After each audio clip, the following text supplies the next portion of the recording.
पर्यावरण संरक्षण के लिए देवभूमि उत्तराखंड को प्लास्टिक मुक्त बनाने की कवायद तेज कर दी गई है। समय समय पर इसको लेकर जन जागरूकता अभियान भी चलाया जा रहा है।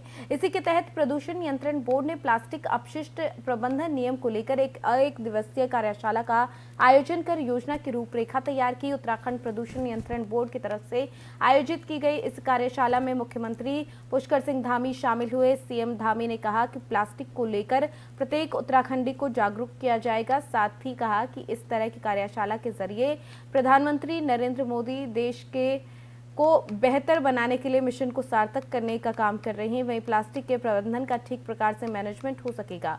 उन्होंने कहा कि देवभूमि को प्लास्टिक मुक्त कराने की दिशा में उद्योग समूह के कुछ लोग भी आगे आए हैं। कुछ उद्योगों ने अपशिष्ट से एनर्जी बनाने का अभियान भी शुरू कर दिया। इससे के अलावा देवभूमि प्लास्टिक मुक्त हो सकेगी। वहीं सचिव पर्यावरण और आर.के. सुधांशु की तरफ से बताया गया कि विभाग भी ये योजना तैयार कर रहा है कि कैसे उत्तराखंड को प्लास्टिक मुक्त किया जा सके। माननीय प्रधानमंत्री जी ने जो मिशन लाइफ जो सब लोगों से आह्वान किया है, ये कार्यशाला मिशन लाइफ को भी जो है सकारात्मक दिशा में आगे बढ़ाएगी। वहीं जो प्लास्टिक का प्रबंधन है, वेस्ट मैनेजमेंट है, उसका भी ठीक प्रकार से मैनेजमेंट होगा और पूरी देवभूमि क्लीन होगी। इस दिशा में हमारे बहुत सारे उद्योग समूह के लोग आगे आए हैं, स्टार्टअप के माध्यम से आगे आए हैं। उन्होंने वेस्ट से जहां एनर्जी बनाने का अभियान खासपुर में लिया गया है, इसी प्रकार से अन्य प्रकार के जो वेस्ट से आगे चलकर उत्पाद बनाने का काम है, वो बहुत ही सराहनीय पहल है। मैं कहना चाहूँगा कि कुछ मामलों में उत्तराखंड अग्रणी है और मैं थोड़ा सा बताऊंगा, जैसे उधर ही देख रहे थे। स्टॉल लगा हुआ है, यहाँ एक तकनीक है जिससे कि प्लास्टिक के वैल्यू का अगर तरह काम करेगा, लेकिन अगर इसको आप मीथेन में डालेंगे तो ये डिजोल्व हो जाएगा। ये बहुत बड़ी उपलब्धि है। हम इसको किस तरह से प्रचार इसका करते हैं, किस तरह से इसको एक्सपैंड करते हैं। इसके अलावा और मैं बताना चाहूँगा कि एक ई वेस्ट है। ई वेस्ट में रुड़की में एक इंडस्ट्री है 18 करके, जिसका कि अभी माननीय प्रधानमंत्री जी ने भी उल्लेख किया था मन की बात में। वो लगभग 80 to 90% जो ई वेस्ट होता है उसको रिसाइकिल कर देते हैं।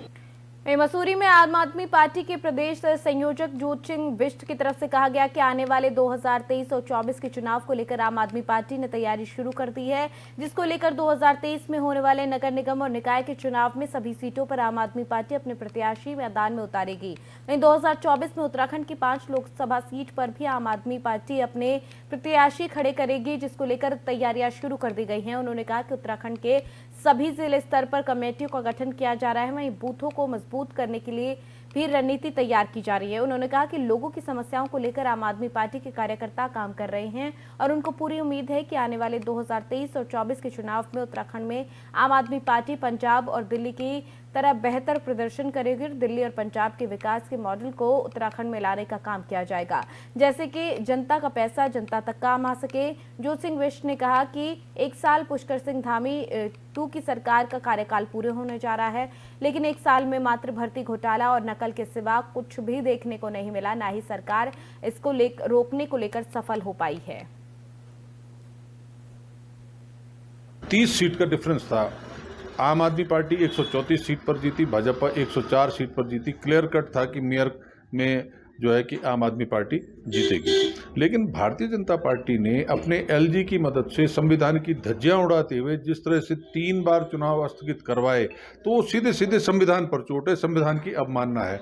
अब इसीलिए आम आदमी पार्टी को सुप्रीम कोर्ट जाना पड़ा और सुप्रीम कोर्ट का हम धन्यवाद ज्ञापित करते हैं कि उन्होंने एक सही फैसला देकर के लोकतंत्र की रक्षा करने का काम किया। अब एल्डरमैन जो है, नामित सभासद, वो वोट नहीं कर पाएंगे। लेकिन उसके साथ जो दूसरी महत्वपूर्ण कड़ी थी कि जो अभी पीठासीन अधिकारी, उसको केवल मेयर का चुनाव कराना था, जबकि वो पिछली बार तीनों पदों पर मेयर, डिप्टी मेयर और स्टैंडिंग कमेटी उस तीनों चुनाव कराने पर अड़ी थी, जो कि संवैधानिक रूप से गलत था। उस पर भी सुप्रीम कोर्ट ने साफ कहा है कि पीठासीन अधिकारी केवल मेयर का चुनाव कराएगी। तो अब हमें उम्मीद है कि चुनाव साफ सुथरे तरीके से होंगे, मेयर का चुनाव भी होगा और बाकी जो कानून सम्मत तरीका है उससे चुनाव।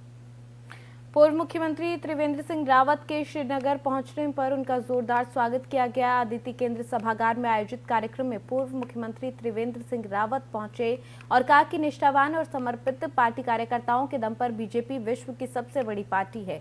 उन्होंने पूर्व मुख्यमंत्री के नाते दून में बेरोजगार युवाओं पर हुए लाठीचार्ज को लेकर माफी मांगी। रावत ने कहा कि ये सच है कि पेपर लीक हुए, लेकिन इस पर सरकार की तरफ से कार्रवाई भी की गई है। बच्चे दिन रात मेहनत करते हैं, उनके माँ बाप भी इस तैयारी में बड़ी मुश्किल के साथ संसाधन जुटा पाते हैं। पेपर लीक होने से सबके अरमानों पर पानी फिरा। अब इस तरीके की चीजों की पुनरावृत्ति नहीं होगी। सरकार ने इसके लिए कड़े कदम उठाए हैं। राज्य का एक जिम्मेदार नागरिक होने के नाते देहरादून में युवाओं पर रात को किए गए लाठीचार्ज के लिए मैं माफी मांगता हूं। कहा कि पुलिस कप्तान ने स्वयं कहा है कि आंदोलन में कुछ बाहरी तत्व शामिल हो गए थे। जांच के बाद सभी तथ्य सामने आएंगे, लेकिन पुलिस को बल का प्रयोग नहीं करना चाहिए था। उत्तराखंड की ऐसी तस्वीर और ऐसी तासीर नहीं है। पूर्व मुख्यमंत्री त्रिवेंद्र सिंह रावत ने वित्त मंत्री निर्मला सीतारमण की तरफ से पेश किए गए बजट को लेकर ये कहा कि देश का चहुमुखी विकास करने वाला ये बजट संतुलित बजट है। उन्होंने कहा कि प्रधानमंत्री मोदी के सक्षम अगुवाई और उनकी दृढ़ संकल्प शक्ति के कारण ही बीते 9 सालों में रक्षा क्षेत्र में अब भारत निर्यात करने वाले देशों की श्रेणी में आ गया है, जबकि इससे पहले आज़ादी के 70 सालों में रक्षा क्षेत्र में भारत आयात करने वाले देशों में से रहा है। प्रधानमंत्री की अगुवाई में ही विश्व पटल पर मजबूती के साथ भारत अपना प्रभाव छोड़ रहा है।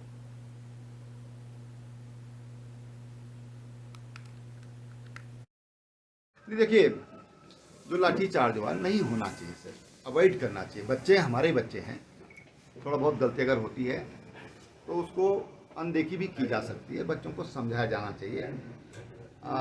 बच्चों पे बहुत ज़्यादा फोर्स का इस्तेमाल नहीं करना चाहिए। देखिए, वो भी तैयारी कर रहे हैं, परीक्षाएं इतनी जो हुई, पेपर लीक हुए, तो उसके कारण जो एक उन बच्चों के मन में जो एक दिक्कत पैदा हुई, और वो माना थोड़ा बहुत अगर बच्चों से गलती हुई भी है, यद्यपि पुलिस कप्तान ने कहा है कि वो बाहरी तत्व थे। पुलिस कप्तान ने स्वयं में बात कही है। अब उसमें इंक्वायरी होगी, उसमें सब चीज़ें सामने आएंगी। लेकिन हाँ, जो बल का प्रयोग। उत्तराखंड की खबरों में फिलहाल मेरे साथ इतना ही। आप देखते रहिए FM न्यूज़। नमस्कार।